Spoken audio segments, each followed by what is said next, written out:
नमस्कार, news room live में आपका स्वागत है और मैं हूं आपके साथ शीतल शर्मा। मेरे साथ मेरी सहयोगी रूपाली शर्मा भी इस वक्त आपके सामने है। न्यूज रूम लाइव में शुरुआत करेंगे आज एक बड़ी खबर से। ईरान और इजराइल के बीच इस वक्त जंग जारी है, युद्ध जारी है और लगातार दोनों देशों के बीच ये तनातनी बढ़ती हुई नजर आ रही है। लेबनान में इजराइल का ग्राउंड ऑपरेशन जारी है और नसरल्लाह के भाई के मारे जाने का दावा भी अब इजराइल की तरफ से किया गया है। ये पिछले कई दिनों से दोनों देशों का जो मामला है वो पूरी दुनिया में इस वक्त नजर आ रहा है और कुछ समय पहले, लगभग हफ्ता भर पहले, इजरायली हवाई अटैक में जो हिजबुल्लाह चीफ मारे गए थे उनका भी आज उसका भी अंतिम संस्कार होना है। और अब ये नई खबर जो निकल कर आई है उसमें बताया जा रहा है कि नसरल्लाह के भाई को भी मार गिराया गया है।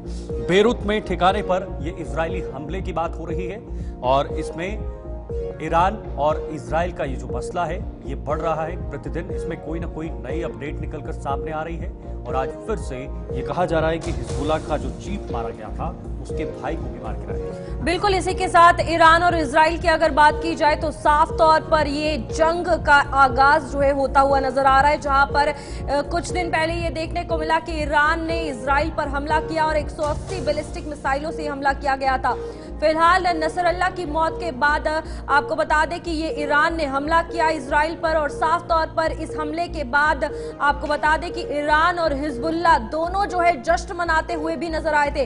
वहीं इजराइल की अगर बात की जाए तो साफ तौर पर नेतन्याहू ने कहा था कि इसका खामियाजा जो है ईरान को भुगतना पड़ेगा, जिसमें एक और बड़ी खबर सामने आ रही है जहां पर यह कहा जा रहा है कि इजरायली हमले में मारे गए हिजबुल्लाह का जो चीफ था यानी कि हसन नसरल्लाह, उसके भाई को भी मार गिराया है जिसका नाम हाशिम सैफुद्दीन बताया जा रहा है और दोनों की मौत का दावा जो है फिलहाल इजराइल कर रहा है। और इसी में आपको बता दें कि फिलहाल इजराइल का ऑपरेशन जारी है और धमाकों से दहला, बेरूत और नए हिजबुल्लाह चीफ की भी मौत हो चुकी है। हसन नसरल्लाह की मौत के बाद नए चीफ की अगर बात की जाए, सैफुद्दीन का भी काम तमाम जो है इजराइल ने कर दिया इस ऑपरेशन में और नए चीफ सैफुद्दीन की मौत का दावा जो है इजराइल कर रहा है। नसरल्लाह के मारे जाने के बाद सैफुद्दीन को उसका उत्तराधिकारी माना जा रहा था क्योंकि हिजबुल्लाह के चीफ यानी कि नसरल्लाह का भाई सैफुद्दीन अब नया हिजबुल्लाह का चीफ बना था और दोनों एक दूसरे की तरह अगर बात की जाए, सैफुद्दीन भी अपने भाई नसरल्लाह की तरह काली पगड़ी बांधता था।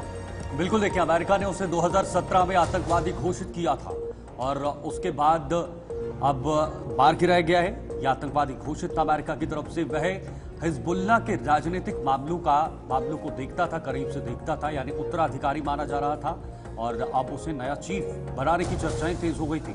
इसके अलावा वह जिहाद काउंसिल का चेयरमैन भी है, जिहाद काउंसिल का चेयरमैन भी उसे बनाया गया था और इसके साथ साथ वो संगठन के मिलिट्री ऑपरेशन की प्लानिंग करती थी। इस प्लानिंग के पीछे भी उसका अहम हाथ होता था, एक अहम योगदान होता था, उसका माइंड होता था और ये तमाम चीज़ें उसके आधार पर होती थी। तो आज लगातार दोनों देशों के बीच की जो सहमा सहमी है, गर्मी जो है वो बढ़ रही है और एक तरफ जो हफ्ता भर पहले इजराइल से हिजबुल्लाह चीफ मारे गए थे उसका भी आज अंतिम संस्कार होने वाला है। डॉक्टर राम श्रीवास्तव जी हमारे साथ विदेश मामलों के जानकार ज्वाइन हो चुके हैं। मैं ज़्यादा डॉक्टर राम श्रीवास्तव जी का रुख करना चाहूंगा और उनसे भी इस पूरे मामले को लेकर बातचीत करेंगे। डॉक्टर राम श्रीवास्तव जी, बहुत बहुत स्वागत है आपका हमारे से जुड़ने के लिए। डॉक्टर राम श्रीवास्तव जी, प्रतिदिन दिन ब दिन ये सिलसिला आगे बढ़ता हुआ जा रहा है। आज फिर से एक बड़ी अपडेट है, शायद आपने भी सुना होगा, देखा होगा, कैसे देखते हैं आप? देखिए, युद्ध तो भड़केगा और तेजी के साथ भड़केगा और ईरान जो है इस बात के लिए अब लगभग मान चुका है कि युद्ध में वो आगे नहीं जा पाएगा। यही एक कारण है कि वो धौंस और दपट दे रहा है। यहाँ तक कि उसने अभी जो अपने प्रेसिडेंट को कतर भेजा है, उसके भेजने का मतलब ही ये है, उनकी ये कहना कि हम जो है काफी बड़े पैमाने पर उसको रिटेलिएट करेंगे। मुझे नहीं लगता कि वो रिटेलिएट कल कर पाएंगे क्योंकि नाटो के सभी देश जब मिल जाते हैं तो इसके बाद जो है कोई उनसे टक्कर ले सकेगा, ये कहना थोड़ा सा गैरवाजिब नजर आता है। शीतल जी, लेकिन डॉक्टर राम श्रीवास्तव जी, एक जो बाइडेन का सार्वजनिक बयान आया है, उन्होंने कहा है कि हमने इजराइल की मदद की है, हम इजराइल की रक्षा करेंगे, हम इजराइल की मदद करेंगे। जो बाइडेन ने कहा है वो तो बिल्कुल कमिटेड है क्योंकि नाटो का मतलब ये है, जो नॉर्थ अटलांटिक ट्रीटी ऑर्गेनाइजेशन, उसका पहला प्रिंसिपल यही है कि अगर किसी ने उनके ऊपर आक्रमण किया तो सभी देश एक साथ उनके साथ जुट जाएंगे और उसका विरोध करेंगे उस देश के ऊपर वो स्वयं आक्रमण करेंगे।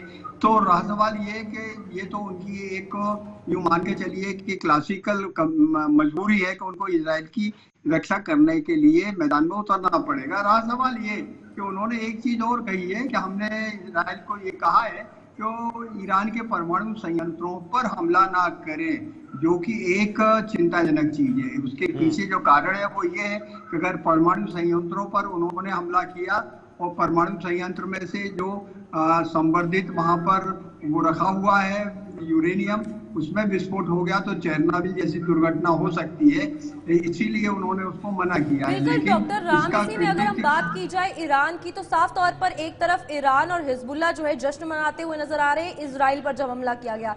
इजराइल के समर्थन में बाकी देश भी सामने आ रहे हैं, लेकिन बार बार यही बात सामने आ रही है कि रीढ़ की हड्डी जो है ईरान की तोड़ी जाएगी। क्या कुछ लगता है जिस तरीके से लगातार ये हालात बदलते हुए नजर आ रहे हैं और रोज ये तबाही का मंजर सामने आ रहा है, क्या ये जंग का आगाज लगता है किसी तरीके से?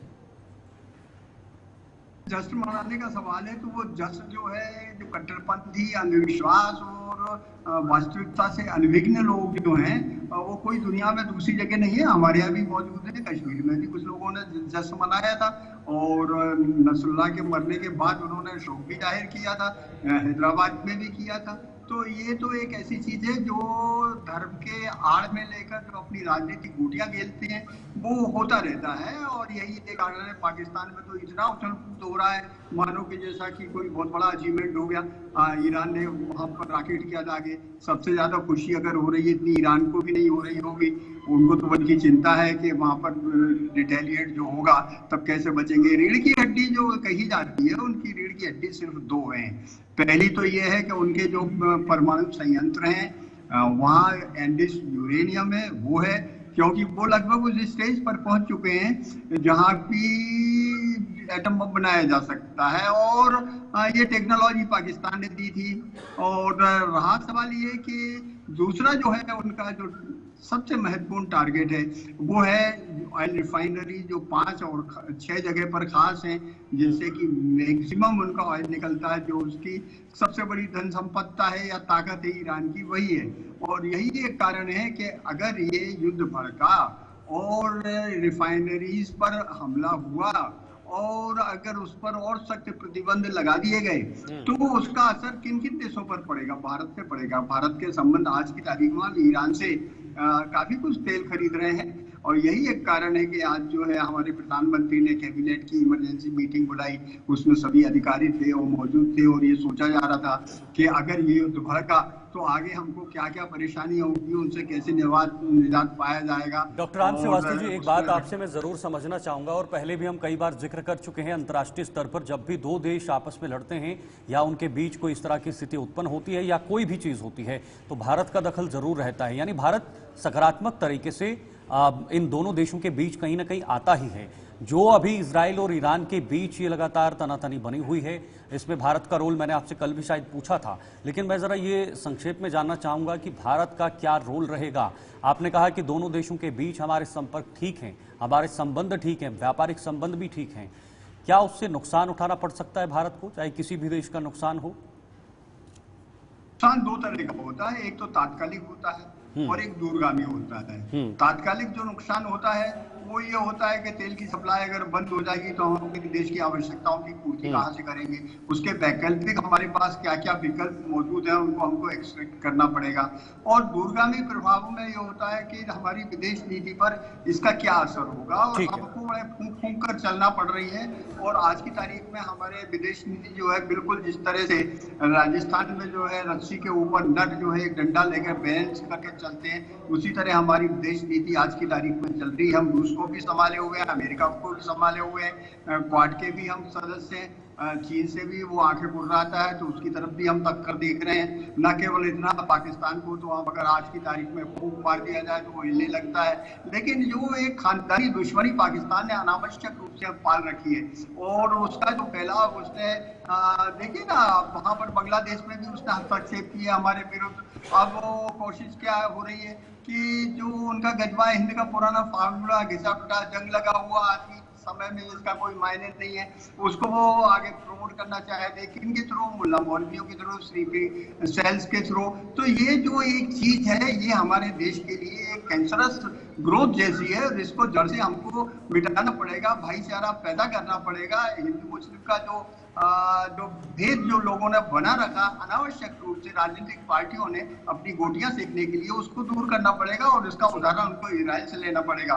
इजराइल में नेतन्याहू के विरुद्ध आंदोलन हो रहा था, लेकिन इसके बावजूद देखिए जब युद्ध में कूद गए तो पूरा का पूरा विपक्ष, पूरा देश उनके साथ है। अभी जो 8 आपने जिनके चित्र बताए जो शहीद हुए हैं उनके जवान, और उनमें एक कैप्टन भी है, तो वो जो सिपाही है इजराइल के, जरा उनका उम्र तो देखिएगा 21 और 23 साल की है। वहां के हर बच्चे के खून में ये जज्बा है कि देशभक्ति बहुत महत्वपूर्ण है, देश के लिए हम मिट जाएंगे, अपनी जान कुर्बान कर देंगे। ये जज्बा किसी जमाने में हमारे देश में भी था। जब मैं बहुत छोटा था, अंग्रेजों का जमाना था, उस समय जब आजाद हुआ था, तब हमको एक एक चीज याद रहती थी, विश्व तिरंगा प्यारा। आज कितने लोग जानते हैं, शहीदों के नाम नहीं जानते और उन्होंने किस कठिनाई से काम किया है।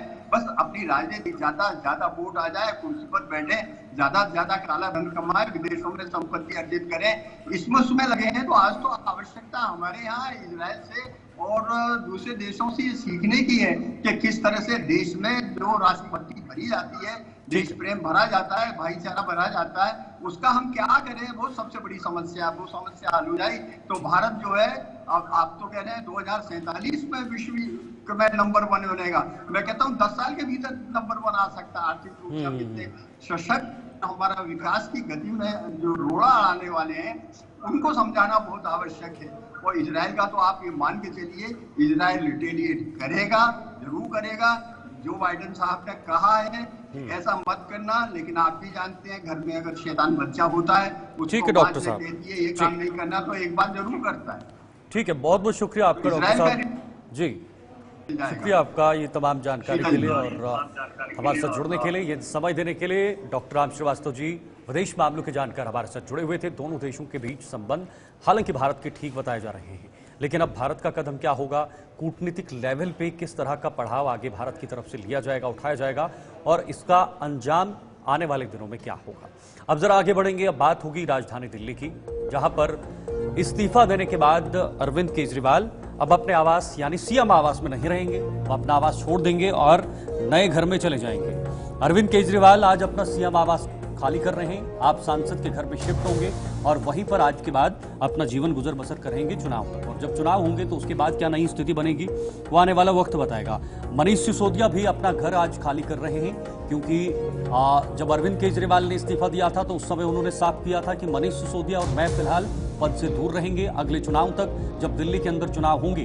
2025 के शुरुआती दौर में दिल्ली के अंदर विधानसभा के चुनाव हो सकते हैं, उसमें एक जब नई तस्वीर बनेगी उस समय अरविंद केजरीवाल एक नया कदम उठाएंगे। इस्तीफे तक या इस्तीफे से चुनाव तक अब नए घर में रहेंगे, दोनों बड़े नेता नए घर में रहेंगे। रूपाली, बिल्कुल इसी में साफ तौर पर एक बात जो है शीतल देखने वाली है, जहां पर ये कहा जा रहा है कि 10 साल सीएम रहने के बाद भी अरविंद केजरीवाल ने कोई भी घर जो है वहां पर नहीं खरीदा। फिलहाल आज जो है आपको बता दें कि आम आदमी पार्टी इस्तीफे के बाद अरविंद केजरीवाल जो है एक्शन में साफ तौर पर नजर आ रहे हैं, जहां पर आज वो अपना सीएम आवास खाली करेंगे, क्योंकि सभी जानते हैं कि अब दिल्ली का नया मुख्यमंत्री अतिशी सिंह जो है वो चेहरे के तौर पर सामने है और इसी में आम आदमी पार्टी सांसद के सरकारी बंगले में ही शिफ्ट होंगे, ये भी कहा जा रहा है। और साथ ही साथ मनीष सिसोदिया भी अपना घर खाली करने वाले हैं। तो फिलहाल आम आदमी पार्टी की अगर बात की जाए तो फिलहाल अरविंद केजरीवाल जो है एक्शन में नजर आ रहे हैं और तस्वीरों में जो नंबर 5 फिरोजाबाद है वो नया एड्रेस होने वाला है सीएम अरविंद केजरीवाल। आम आदमी पार्टी के नेशनल कन्वीनर व दिल्ली के पूर्व मुख्यमंत्री श्री अरविंद केजरीवाल जी ने जब कुछ दिन पहले अपने पद से, मुख्यमंत्री के पद से इस्तीफा दे दिया, तो मुझे कुछ समय बाद पता लगा कि उनके पास तो रहने के लिए कोई घर ही नहीं है। फिर मैंने उनको निमंत्रण दिया कि आप मेरे पास, मेरे दिल्ली के घर में मेरे मेहमान के तौर पे आके रहिएगा, मुझे खुशी होगी। पार्टी के और कार्यकर्ताओं ने भी और नेताओं ने भी उनको शायद ऐसा ही निमंत्रण दिया, लेकिन अब मुझे पता लगा और खुशी हुई मुझे ये पता लगने पर कि माननीय श्री अरविंद केजरीवाल जी ने मेरे घर का चुनाव किया है और मेरे साथ रहने का फैसला किया है जब तक कि उनको कोई और घर नहीं मिल जाता।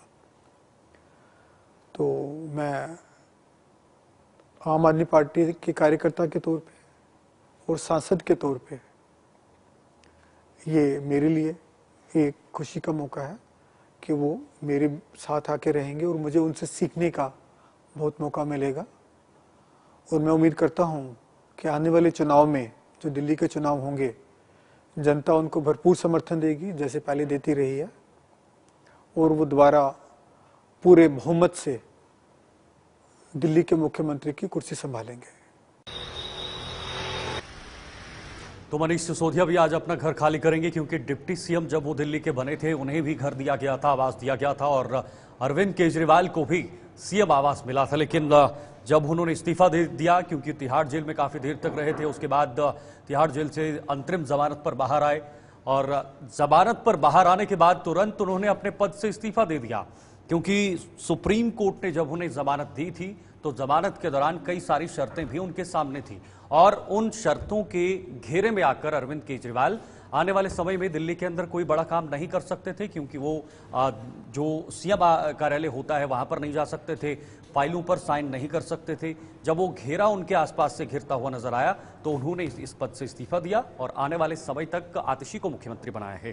केशव मोहन मिश्रा हमें जानकारी देंगे, ज्यादा जानकारी के लिए इस वक्त हमारे से ज्वाइन हो चुके हैं। केशव, आज पूर्व सीएम ने अपना पद जो है वो इस्तीफा तो दे दिया है लेकिन आज घर भी छोड़ा, आवास भी छोड़ेंगे और साथ ही साथ डिप्टी सीएम जो पूर्व डिप्टी सीएम थे मनीष सिसोदिया जिन्हें घर मिला था वो भी अब अपने आवास से आज निकल रहे हैं। नया पता क्या होगा, आगे की क्या स्ट्रैटेजी होगी? देखिए, बिल्कुल दिल्ली के मुख्यमंत्री रहे अरविंद केजरीवाल आज अपना आवास छोड़ रहे हैं। आज से वो 5 फिरोज शाह रोड पर शिफ्ट हो जाएंगे जहां पर आम आदमी पार्टी के राज्यसभा सांसद हैं अशोक मित्तल, उनके आवास पर शिफ्ट होंगे। इसके साथ ही दिल्ली के पूर्व मुख्यमंत्री मनीष सिसोदिया भी अपना आवास छोड़कर हरभजन सिंह के घर पर शिफ्ट हो रहे हैं।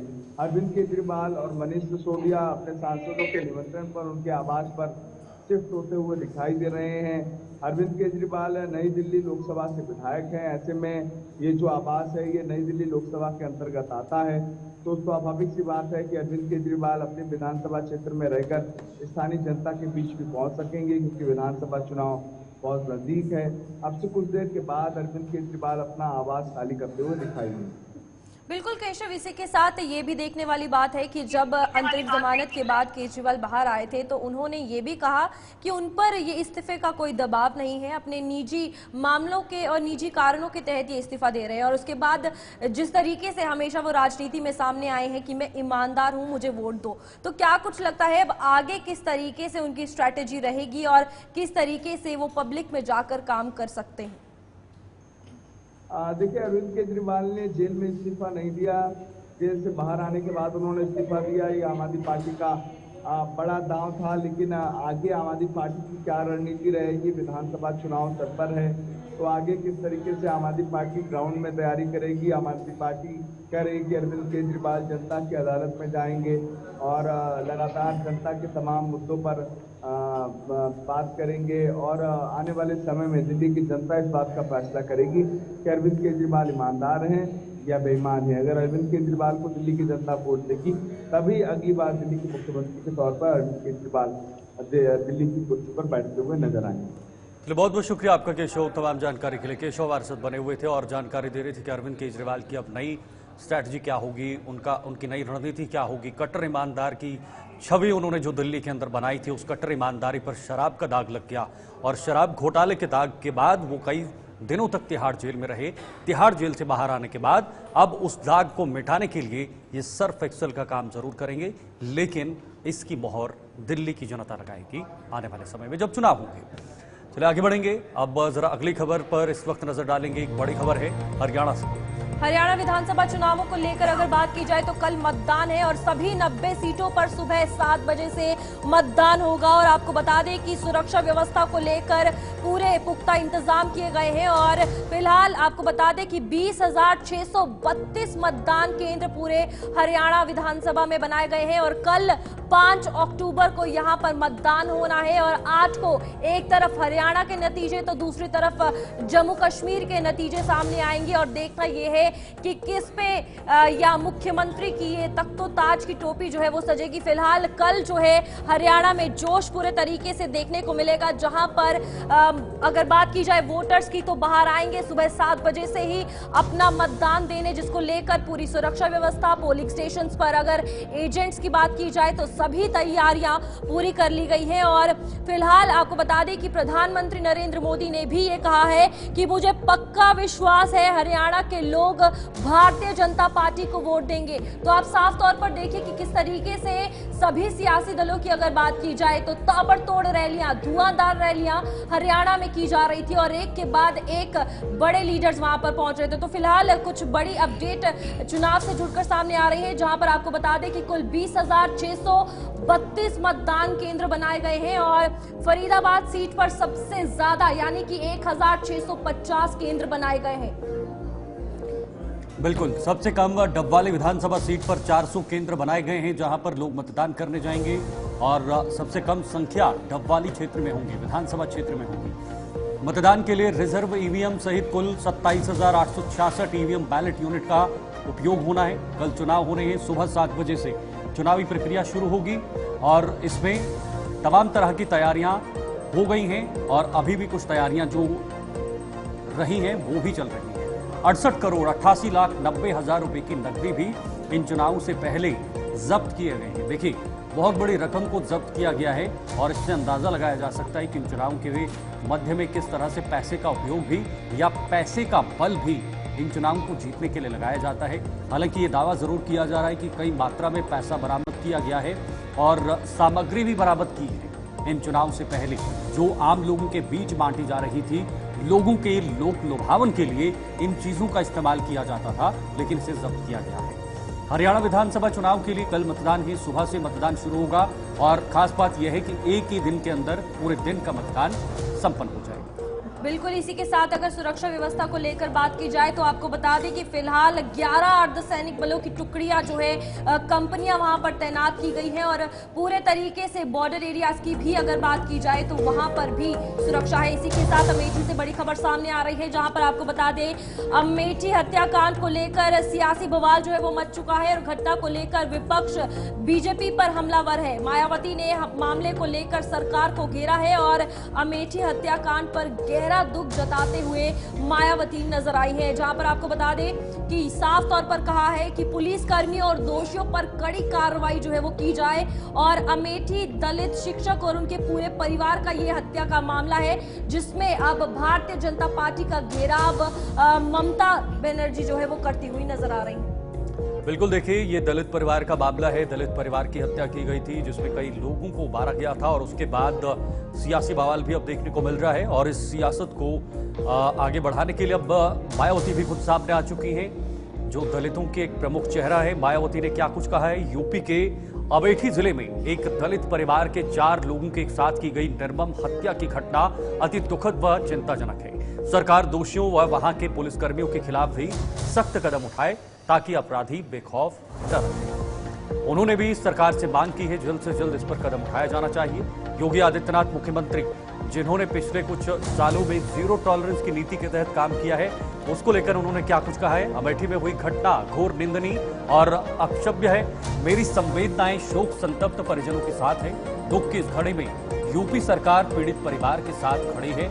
इस घटना के दोषियों को किसी भी कीमत पर बख्शा नहीं जाएगा, उन पर कठोरतम कानूनी कार्रवाई होगी। योगी आदित्यनाथ ने जरूर आश्वासन दिया है, लेकिन जैसे ही कोई ना कोई घटना यूपी के अंदर होती है तो उसे एक जाति का कोण दिया जाता है, जाति का एंगल दिया जाता है। बिल्कुल शीतल, इसी के साथ साफ तौर पर आप देखिए कि किस तरीके से इस मामले ने अब तूल पकड़ लिया और बवाल मचता हुआ नजर आ रहा है। यहाँ पे जब लोग आवाज देते हैं यहाँ तब पता चलता है कि यहाँ गोली चली है। तो यहाँ पे मौके पे जब आया जाता है तो पता चलता है कि अंदर गोली चली है।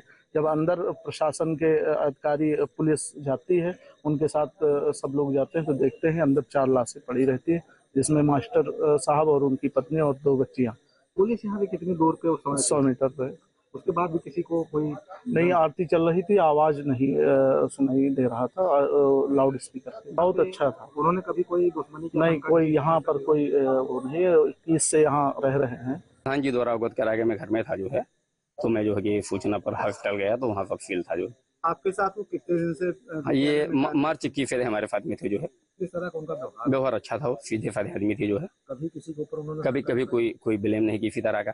कोई चर्चा की हो आपसे? कभी नहीं कोई चर्चा। कार्रवाई आप दोषियों के खिलाफ करते हैं? ये चाहते हैं जो दोषी हैं उनके खिलाफ सख्त कार्रवाई हो जो है, उनको बहुत कठिन से कड़ी सजा दी जाए जो है। यही हम जो है कि प्रशासन से चाहते हैं, यही अनुरोध है हमारा।